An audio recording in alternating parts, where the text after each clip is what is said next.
Good day, my fellow students. In our subject and introduction to world religion and belief system, I, together with my groupmates, were assigned to report about Confucianism. So let's go. Confucianism is one of the three major East Asian or Taoic religion from China.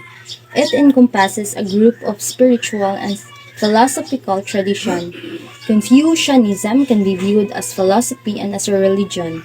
For instance, as a philosophy, Confucianism have ethical teachings that emphasizes moral values such as filial piety, loyalty, righteousness, and more.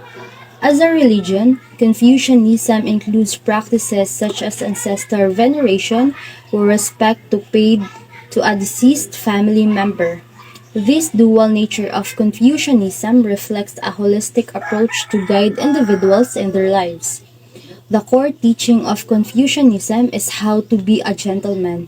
It means to emphasize the importance of morality, family virtues, proper conduct in human interactions, and consisting of virtues that promotes social harmony. The followers of the Confucianism are called Confucians or Confucianists. There are two symbols that are important to Confucianism. The first symbol is the scholar. The scholar means the need of a human being. So as you can see in the picture, it represents a Chinese symbol that contains the symbol of a person as well as the character for need or desire like nourishment and education. The second symbol is the water, which is considered as the source of life. Water is significant in our world because it sustained life. Water is also one of the important elements in Chinese philosophy along with wood, fire, earth, and metal. So let me give you a brief background about the life of Confucius. So Confucius is the Latinized version of Kongzi and the honorific Kongfuzi, both meaning Master Kong. He was born on September 28 on 551 before Christ era and died in 479 before Christ era. His birth date is considered as a day of celebration in East Asia as an official holiday, specifically Teachers' Day in Taiwan, and a day of cultural celebration in mainland China, Hong Kong, and Singapore. He came from a middle-class family, but before, their family is noble, but at the time of his birth, they had already lost much of their wealth because of his father's death. His first teacher was his mother, and at the age of 15, he set his heart upon learning. Thus, love of learning is one of the highest virtue of Confucian ethics. He married at the age of 19 and had a son at the age of 20. At this point of his life, he had already served in minor government posts and had gained a reputation as an all-around scholar. Confucius was a Chinese teacher, editor, politician, and philosopher of the spring and autumn period of Chinese history. He was in his 30s when he had these careers. He is considered as the first person who devoted his whole life in learning and teaching for social transformation and improvement. The historical background of Confucianism.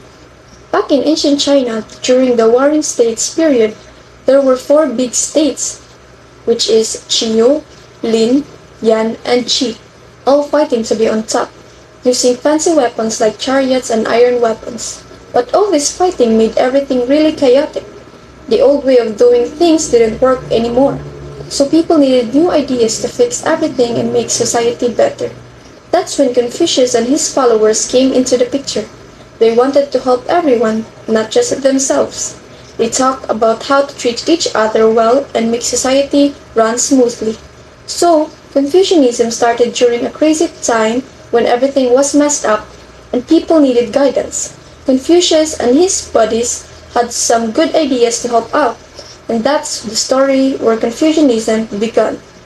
So now we will proceed to the sacred scriptures of Confucianism known as the five Confucian classics. We have number one, the Book of Change. Believed to be the oldest of the classics, it focuses on divination through cleromancy, providing short predictions. This ancient text, also known as I Ching, dates back to the time of Confucius. We have number two, the Book of History, also called the Book of Documents. It consists of speeches and prose from royalty and ministers, offering historical and political insights into ancient China. Number three, we have the Book of Poetry. This collection of 305 songs compiled around 600 BCE covers diverse themes such as love, courtship, abandonment, and dances, providing a glimpse into the cultural and social life of early China. We have number four is the Classic of Rites, originally known as the Three Rites. This text compiles ceremonial rituals, administrative procedures, and social customs of the Zhou dynasty, offering guidance on proper conduct and etiquette. The last one we have the Spring and Autumn. This historical record documents the states of Lu from 722 BC to 481 BC, recording significant events such as accessions, marriages, deaths, battles, and rituals, providing valuable insights into the political and social landscape of ancient China. This classic serves as foundational text for Confucianism, shaping its principles and values and continuing to influence Chinese culture and philosophy up to this day. Another essential text in Confucianism is the Analects, also known as Lunyu, which translates to conversations or sayings. It holds immense importance as a source of Confucius' teachings and philosophical ideas. The Analects is a collection of sayings and thoughts attributed to Confucius and his contemporaries. Traditionally believed to have been written by Confucius' followers, it serves as a valuable record of his wisdom and insights into various aspects of life. So now, let's talk about the Confucian doctrine or belief. First, we have belief in Tian. When you have offended against heaven, there is nowhere you can turn to your prayers. Analects 3.13. This is one of the passage in the Analects which shows Confucius' ideas of Tian or heaven. So, in Confucian doctrine, belief in Tian or heaven is central. It represents the ultimate moral force governing the universe. The quote from the Analects highlights Confucius' beliefs that when one goes against the natural order or moral principles, there is no escape from the consciousness. As heaven oversees all actions, essentially it emphasizes accountability and the importance of aligning one's behavior with moral principles. So, the second one, we have rectification of names. Confucius believed that to return to the ancient Tao, people must play their assigned roles in society. The five relationship includes first, ruler-subject, second, father-son, third, husband-wife, fourth, elder-younger brother, and the last one is friend and friend. The responsibilities originating from this relationship are shared and reciprocal. So, Confucius emphasized the rectification of names, which means that individuals must fulfill the rules in society according to the prescribed relationships. These relationships include ruler-subject, father-son, husband-wife, elder-younger brother, and friend-friend. Entail specific responsibilities that are mutual and reciprocal. By adhering to these rules, individuals contribute to societal harmony and uphold moral order as envisioned by Confucian doctrine. So the third one, we have human nature as originally good and evil. Confucius himself was silent on the concept of human nature, but there were two philosophers who had different interpretations of the human nature based on the Analects. There were Mingzi, who believed that all human beings are born with innate goodness which can be cultivated through proper education and discipline. On the other hand, Zhuangzi believed that human nature is evil but can be improved through self-cultivation. So, Confucius didn't explicitly address human nature, but philosophers Mingzi and Zhuangzi interpreted it differently based on the Analects. Mingzi believed in the inherent goodness of human nature, suggesting it could be cultivated through education and discipline. Conversely, Zhuangzi argued that human nature is inherently evil, but it can be improved through self-cultivation and moral education. So, the fourth one, we have the five constants, also known as the five classical virtues or Wu Chang, are the five most important Confucian ethics. Includes 1. Ren or benevolence, 2. Yi or righteousness, 3. Li or propriety, 4. Zi or knowledge or wisdom, and the last one, Zin or fidelity. The five constants, also known as the five classical virtues or Wu Chang, are fundamental Confucian ethics. They include Ren, benevolence, acting with compassion and kindness towards others. 2. Ye or righteousness, upholding moral integrity and doing what is right. 3. Li or propriety, observing proper behavior and social etiquette. 4. Z or knowledge or wisdom, cultivating understanding and insight. And the last one, Zin or fidelity, demonstrating loyalty and sincerity in relationships. These virtues serve as guiding principles for moral conduct and societal harmony in Confucian philosophy. So, the last one, we have filial piety as an important virtue.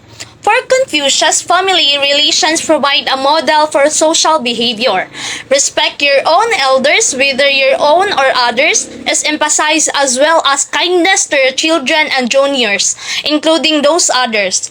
In Confucianism, filial piety is a crucial virtue emphasizing respect and care for one's elders, whether they are biological parents or others in authority. Confucius saw family relations as a model for broader social behavior. This virtue includes showing kindness and respect not only to one's own children and juniors but also to others in society, reflecting the importance of familial harmony and social cohesion in Confucian ethics. So, according to Confucian scholar Sanzi, human consciousness and movement are attributed to yang energy. While physical form and the body are associated with yin energy, the clear breath is linked to the heavenly aspect of the soul, Han. While the body is governed by the earthly aspect of the soul, Pu, human existence results from the integration of essence and material force, with individuals possessing a finite amount of material force that depletes over time. This perspective underscores the interplay of cosmic forces and the transcendent nature of human life and Confucian thought. Worship and observances. So, in the Book of Rites, there are 4 rituals or ceremonies that characterizes a person's growth and maturity. First is coming of age rites.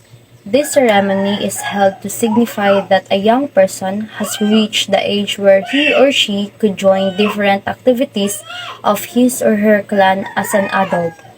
There are 2 important coming of age rites. First is capping. This refers to doing the male teenage hair in a bun and wearing a cap. The second one is hair pinning. This refers to gathering the girl's hair into a knot using a hairpin. The second rite is marriage ceremonies. This involves giving gifts, following the necessary etiquette from marriage proposal to the wedding ceremony itself. The third rite is the mourning rite, which includes the steps such as announcing to the public the grief through weeping and wearing white funeral clothes, offering of symbolic goods, preparation, and setting up of a spirit tablet, payment of ritual experts, playing of music, chanting of scriptures, sealing of corpse, and the removal of the coffin from the community. Finally, the last rites is the sacrificial ritual. It includes the visitation of the ancestor grave to offer food, fruit, wine, incense, and candles. Now we have the development of Confucianism. So significant contributions from key figures who expanded its teachings and principles. Mingzi, also known as Mencius, stands out as a prominent figure who enriched Confucian thought through his book Mingzi. He introduced the concept of the mandate of heaven, which emphasizes the ruler's power is justified when accepted by the people. Next, we have Moses Mohism, representing Confucianism's early competitor, founded the school of Mohism. His teachings can be found in a work entitled Mozi, which contains essays and dialogue compiled by his students, advocating for universal love as seen in his work Mozi. His teaching centered on the idea that he believed everyone should love each other as they love themselves. Now we have Shunzi. Another influential philosophers made notable contributions to Confucianism's development. A successful politician and educator, Shunzi emphasized the importance of learning, stating that it begins with reciting the classics and culminates in understanding the concepts of Li, which he viewed as the repository of essential wisdom. The next one we have Neo-Confucianism, refers to the revival of the different features of Confucian philosophy and political customs. This revival is initiated by the Greek philosopher Sun Tzu. It sought to promote a unified vision of self-cultivation that would end up with a person becoming a sage or a wise person. So, Neo-Confucianism is a revival of various aspects of Confucian philosophy and political customs. Spearheaded by the philosopher Zhuxi, it aimed to promote a unified vision of self-cultivation with the ultimate goal of individuals attaining sagehood or wisdom. This movement emphasized the integration of moral principles, metaphysical speculation, and practical ethics, shaping the intellectual landscape of East Asia for centuries. So, let's proceed to the selected issues. We have female subordination. Women, being the bottom of the Confucian hierarchy, are expected to display ideal behavior, are expected to demonstrate obedience before all other virtues. The patriarchal nature of Confucianism manifested a preference for male children. So, in Confucianism, female subordination is evident as women are placed at the bottom of the hierarchy, are expected to exhibit ideal behavior, primarily obedience, above other virtues. The patriarchal structure is reflected in the preference for male children, reinforcing gender inequality within Confucian societies. The second selected issue is the authoritarianism. This is a challenge the Confucianism still faces at the present. This means that a father must be respected at all costs and a son must obey his father no matter what, suggesting that authority must not be questioned. This principle is not just limited to family relationships but extends to social structure as well, where leaders and those in position of power must be respected and obeyed. It is also seen as the source of mediocrity. This means that one does not have to strive hard to rise to the top, to propose new ideas for the growth of the organization as long as the behavior of the employee does not endanger the system, promoting laziness and incompetence. The third selected issue is the environmental ethics. It is the acceptance of people's dominance of nature poses a threat to the issue. The Analects contains passages that suggest Confucius' lack of concern for animals. For instance, there was a fire in the stables. When the master returned from the court, he asked, "Was anybody hurt?" He didn't ask about the horses. Analects 10 to 12. There was also a passage when Confucius preferred the sacrifices of the sheep for ritual sake, not heeding Zigong's appeal to spare the sacrificial sheep. Confucianism values economic prosperity and family success that it faces challenges when it comes to weighing between economic concerns and environmental sustainability. So before we end this video, let me share to you the golden rule written by Confucius. Do not do unto others what you would not have them do unto you. This saying teaches us the ethics of mutuality and reciprocity. making us remember to always treat people equals to ourselves and equally the same manner as what we wanted to be treated. That's all, my fellow students. We hope that you learned something in this video. Thank you for listening. Bye!